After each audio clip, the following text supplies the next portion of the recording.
leadership. Tokyo is among one of the world's most ambitious cities in terms of its efforts to achieve zero emissions. We'll hear from the governor of Tokyo, who joins us via telecast to tell us about her vision of decarbonization in Tokyo.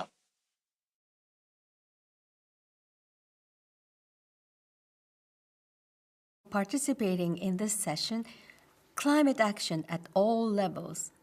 I'm Koike Yuriko, Governor of Tokyo. I'm very honored by this opportunity to speak at such an important summit convened by President Biden. The world is now facing two major crises: the COVID-19 pandemic and the climate emergency.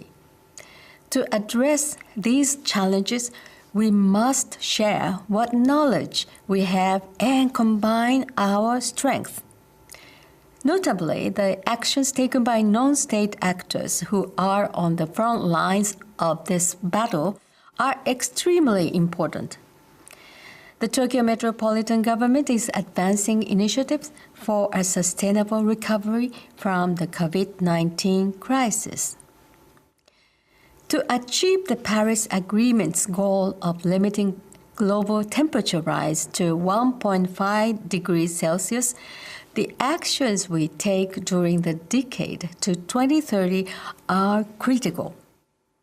In January of this year, we announced that Tokyo will, by 2030, reduce greenhouse gas emissions by 50% from year 2000 levels, and increase the use of electricity generated by renewable sources to 50%. To achieve these goals, last month, we updated the Zero-Emission Tokyo strategy. Now is the time to take action.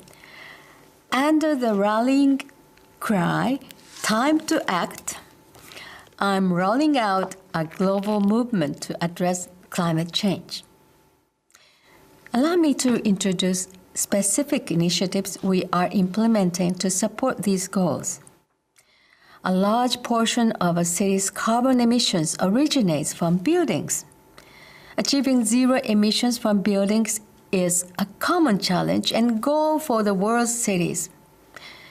Tokyo has a population of 14 million. That means we have a lot of buildings.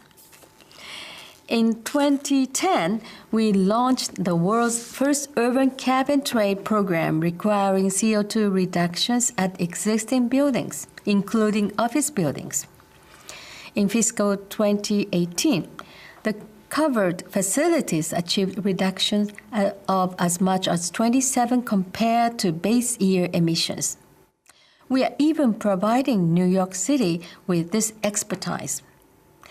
And Tokyo is making it mandatory for more than 30,000 small and medium-sized facilities to submit energy data and other such reports. Such initiatives are drawing much attention from other cities, primarily from within Asia. In partnership with the national government, Tokyo has also been providing Kuala Lumpur with policy support concerning measures for buildings. Furthermore, with regard to promoting the use of zero-emission vehicles, we aim to phase out the sale of new gasoline-only passenger cars by 2030 and motorcycles by 2035. We will take a multifaceted approach to encourage the introduction of ZEVs. This includes greatly reducing the costs involved, including working with the national government to provide additional subsidies and tax incentives. Time to act. I hope that our effort as cities will encourage national governments to take action for even greater progress in climate actions and recovery from the COVID-19 crisis. Tokyo will continue to develop a range of measures and demonstrate leadership to contribute to global decarbonization. Thank you very much.